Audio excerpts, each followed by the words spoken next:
नमस्कार मंडळी, कशा आहात? सर्वांना श्री स्वामी समर्थ. आणि हा आहे कालचा व्हिडिओ. आणि तुम्हाला माहिती आहे मी शेंगाची भाजी केली होती. ती भरपूर भाजी उरली होती. तर आज दही, शेंगा चटणी आणि पुन्हा बाजरीची भाकरी आणि ती भाजी आणि थोडीशी कोशिंबीर. परंतु नंतर ना मिस्टरांना फोन करून विचारल्यावर नाही मला भाजीच दे म्हणले. त्यामुळं भाजीच दिली आणि दही, शेंगाची चटणी. शेंगाची चटणी आम्हाला घरात सर्वांनाच आवडते. त्यामुळं आम्ही इतर कोणतीही भाजी नसेल तरी चालते. तर मी बाजरीचं पीठ उरलं होतं. त्याचे एक 5 ते 6 भाकऱ्या होत होते.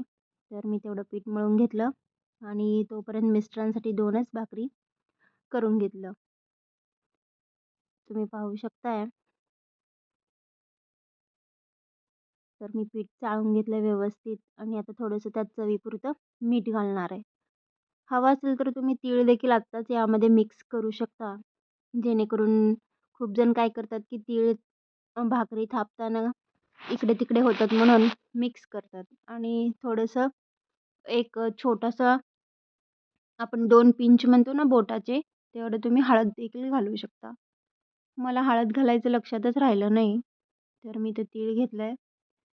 मी तीळ ना वरून लावते. कधी-कधी मला गडबड असेल तर त्यात मिक्स करते. तर छान पद्धतीनं मी इथं पीठ घट्ट असं मळून घेतलंय. तुम्ही पाहू शकताय. तर व्हिडिओ पाहत जावा आणि चॅनलला सबस्क्राईब करा आणि लाईक करा. सबस्क्रिप्शन हे फ्री आहे. आणि जर लाईक याच्यासाठी करा, की जर तुम्हाला माझे व्हिडिओ आवडतील, तर आम्हाला देखील नेक्स्ट व्हिडिओ बनवण्यासाठी थोडंसं प्रोत्साहन मिळतं. माझेच व्हिडिओ नाही, जे कोणी गृहिणी घरात बसून असे व्हिडिओ बनवतात, त्यांना आपण एकमेकांना सहाय्य करत राहू. मी देखील ज्यांचे जे कोणाचे व्हिडिओ मला आवडतात किंवा जे स्ट्रगलर आहेत, त्यांचे व्हिडिओ मी आवडीने लाईक करते, आवडीने सबस्क्राईब करते. असं नाही की फक्त माझेच व्हिडिओ बाबतीत. देवाने आम्हाला खूप असं चांगलं ठेवलं असं मी म्हणेल. Finger cross. मला कोणत्याही पैशाची वगैरे असे गरज नाही. परंतु शिक्षणाचा उपयोग तर माझा चांगला झालेलाच आहे माझ्या मुलांसाठी वगैरे. परंतु मुलांना देखील घरात कोणीतरी हवं ना, दुसऱ्यांच्या हातात देण्यापेक्षा आपणच आपल्या मुलांना वळण लावणं किंवा सांभाळणं, त्यांना प्रेम देणं खूप महत्त्वाचं. त्यामुळं मी जॉब करायचा निर्णय थोडे दिवस थांबवला. जेव्हा मुलं नव्हती तेव्हा मी केलंय जेवढं होईल तेवढं. आणि आता मिस्टरांसोबत माझ्यामुळे मिस्टरांच्या करिअरमध्ये थोडासा बाधा येऊ नये, कारण की त्यांचं कसं 5-6 वर्षांनी बदली वगैरे होत असती. तर चला, कोणाचं तर एकाचं करिअर घडतंय ना, ठीक आहे.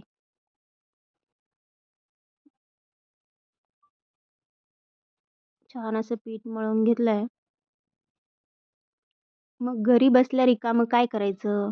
आपण रिकामं जर डोकं ठेवलं आपलं, तर म्हणतात ना, ते राक्षसाचं डोकं असतं. म्हणजे आपल्या मनात वाईट विचार वगैरे किंवा टेन्शन वगैरे.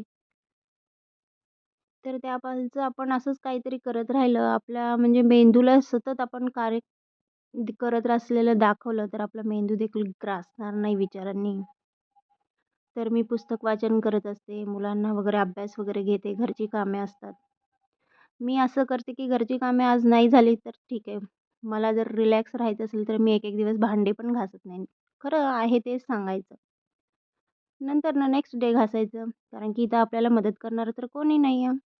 आणि कामवाली जरा कमीच भेटतात इथं. आणि थंडी भरपूर असल्यामुळे जेव्हा आपल्याला होतं तेव्हा काम करत राहायचं.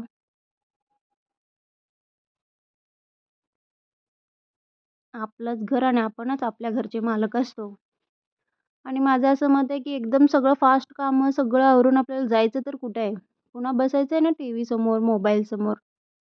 त्यामुळे मी जेव्हा होतं तेव्हा वेळेनुसार सगळं झाडू, पाणी, स्वयंपाक मात्र वेळेवर करून घेते. कारण की वेदांची स्कूल असते, माऊला देखील खायला लागत असतं. त्याचं जेवण वगैरे टाईमावर होतं, टिफिन वगैरे द्यायचं असतं. भांडे आणि कपड्यासाठी मी मशीन आवर्जून घेतली आहे. आपणच जर आपल्यासाठी, स्वतःसाठी जर काही केलं नाही, तर कसं व्हायचं?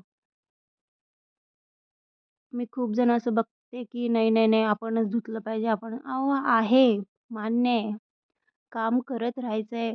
मी नाही म्हणणार नाही. पण आपल्याला देखील विश्रांती वगैरे देणारं कोणीतरी असावं ना. त्यासाठी काही चांगल्या गोष्टींची सोय प्रत्येक गोष्टीतच नाही, जिथं आपण पूर्ण कार्य करू शकतो, त्या ठिकाणी नक्कीच आपण या यंत्रांची म्हणजे मशीन वगैरे असते ना, त्यांची मदत घेणं गरजेचं आहे. ते आपल्या सोयीसाठी तर बनवलं आहे. असं नाही की आपण सगळेच कपडे मशीनमध्ये टाकतो. खूप असे कपडे असतात जे हाताने धुवायचे असतात. त्याच्यामध्ये आपला व्यायाम होऊन जातोच ना. आणि मुलांच्या पाठीमागे पळायचं का कमी असतं का? माझा छोटा मुलगा माझ्या सर्व एक्सरसाइज करून घेतो असं मला वाटतं. तर इथं 2च मिस्टरांपुरतं बाजरीची भाकरी करून घेतली मी आणि आम्हाला सर्वांना आवडते बाजरीची भाकरी. आता तर वेदांतला पण आवडायली. तर तुम्ही पाहू शकताय, छान अशी गोल भाकरी झाली. मी खरं सांगायचं तर माहेरी एक पण असा कुठलाही पदार्थ करून बघितलेला नाही कधी. चहा देखील नाही. लग्नानंतरच मी सगळं काही स्वतः स्वतः शिकले. असं नाही की मला कोण शिकवलंय. कधी तर काहीतरी चुकलं तर मोठ्या माणसांना फोन करून विचारते कसं कसं करायचं. आताच्या काळात तर आताच्या आपल्या या जनरेशनच्या मुलींना मोबाईल आलेला आहे. त्यामुळे YouTubeवर एक बटनमध्ये आपण म्हणजे काय आपल्याला बनवायचं ते आपण सर्च केलं तर होऊन जातं आणि ती रेसिपी आपल्याला भेटते. परंतु आमच्या वेळी तसं नव्हतं. मला आठवतंय मी पहिली भाजी केले होते. म्हणजे आम्ही जेव्हा शिफ्ट झालो मिस्टरांसोबत, गवारीची शेंग आणि मला माहीत नव्हतं की गवारीची शेंगला आधी भाजून घेतात. मी हलकंसं तेल टाकलं आणि त्यात फोडणी टाकली आणि मिस्टरांना उशीर पण झाला होता म्हणून पटकन बांधलं आणि ती हलकीशी शिजली होती. आणि तसं म्हणलं तर माझ्या मिस्टरांना भाज्या भरपूर शिजवलेल्या आवडत नाहीत. ते कच्चे देखील हलका फ्राय केलेले गवार देखील खाऊ शकतात असे आहेत. सांगायचं तात्पर्य हां, की मी अशा पद्धतीने स्वयंपाक करून म्हणजे मला एवढं परफेक्ट नाही, आता देखील नाही, परंतु मी व्यवस्थित असं आता 2 टाईमचं जेवण मी कोणालाही घालू शकते. अशा पद्धतीने मी शिकत आली आहे.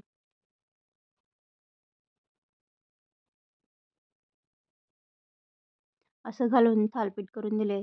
कारण की मध्ये एकदा मी पालकचं करून दिलं होतं, तर त्याला त्याच्या फ्रेंड्सला खूप आवडलं होतं आणि आज पण तशाच पद्धतीचं करून घेतलंय.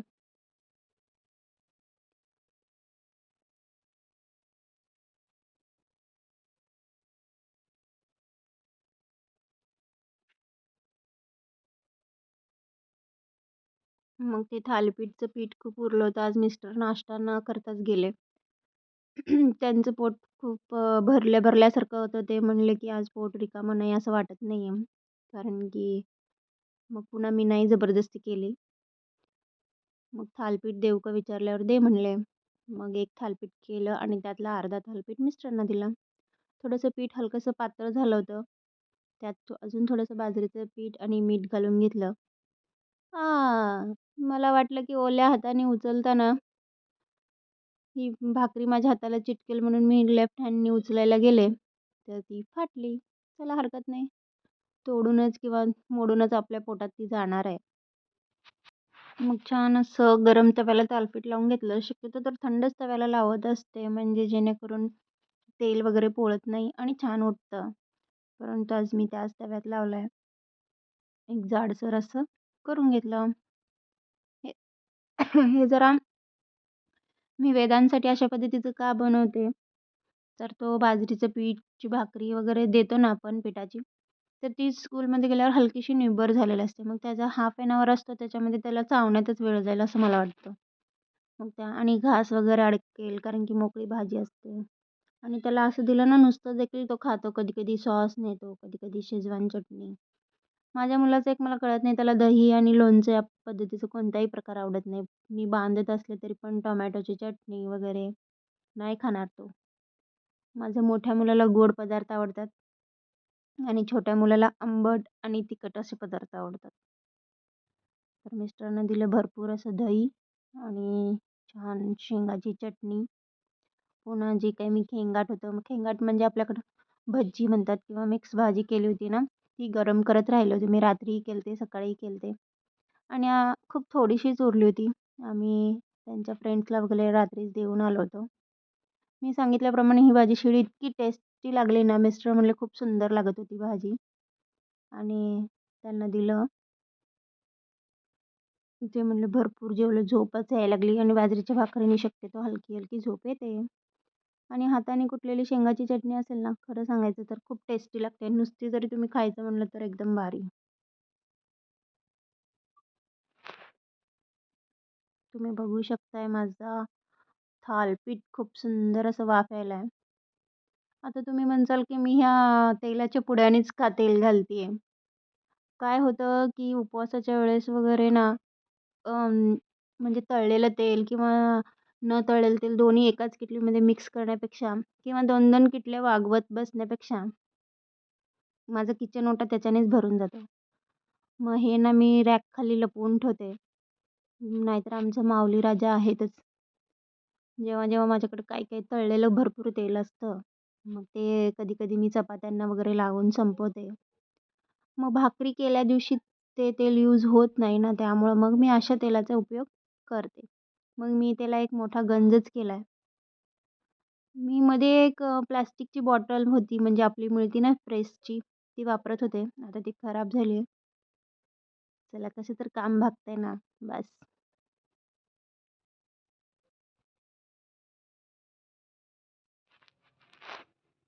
मस्तपैकी थालीपीठ केलं, अर्धं थालीपीठ दिलं मिस्टरांना, अर्धं मी खाल्ले. अजून थोडंसं उरलेलं होतं. वेदांत आल्यावर म्हटला, की "मम्मी ते आहे का तसलं थालीपीठ केलेलं? बाजरीची भाकरी नको?" म्हटला. ठीक आहे म्हटलं. त्याच्याला पुन्हा त्यातलं थोडंसं बाजरीची भाकरी आणि हे मिक्स करून थोडंसं जेवायला दिलं आणि वेदांत आला स्कूलवरून आणि स्केटिंग वगैरे चाललं होतं. तुम्हाला म्हटले होते ना, खूप भाज्या होत्या. त्या सगळ्या भाज्या इथंच ठेवल्यात मी आणि कढीपत्ता आणला होता, छान धुवून घेतला आणि थोडंसं रुमालावर हलकासा वाळवून घेतला आणि कॅरी बॅगमध्ये हा मला आता 7-8 दिवस आरामात चालतो.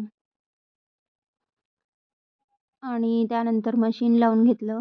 ऑलरेडी मशीनमध्ये पाणी वगैरे सगळं भरून घेतलं होतं, परंतु लाईट ये-जा करत होती. हे पहा मी आणलं होतं हे माझ्या अ, टीपॉयसाठी ठेवायला, परंतु मला डाऊट आहे की आमचं माऊली ते 1 दिवसात फोडून नक्की रिकामं करेल. आणि मी इथं व्हाईट 4 पॉट आणले होते, परंतु 4 इथं बसत नाहीत. एक मी बाहेर ठेवला, 3 आत ठेवलेत आणि इथं मनी प्लॅन्ट ठेवला मनी प्लॅन्टला ऊन लागतंय, पाणी देखील घालतोय, परंतु थोडीशी पाने पिवळी पडायलेत. पाहूयात जर नाही नीट वाढले तर मी बाहेरच ठेवणार आहे. तर मस्त असं मशीन लावून घेतली आणि आज काय जास्त कपडे नव्हते.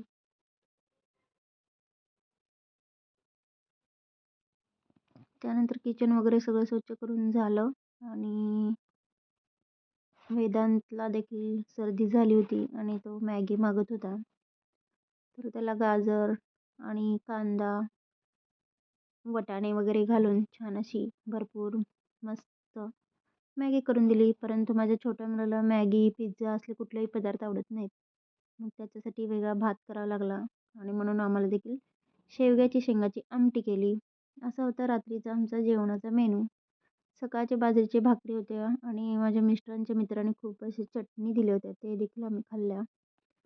चला तर मग माझ्या व्हिडिओला लाईक, शेअर, सबस्क्राईब करायला विसरू नका. तुमचा अनमोल एक लाईक आणि सबस्क्राईब आणि तुम्ही माझे व्हिडिओ जर कंटिन्यू पाहिलात तर माझ्यासारख्या गृहिणींना खूप मदत होईल. Thank you.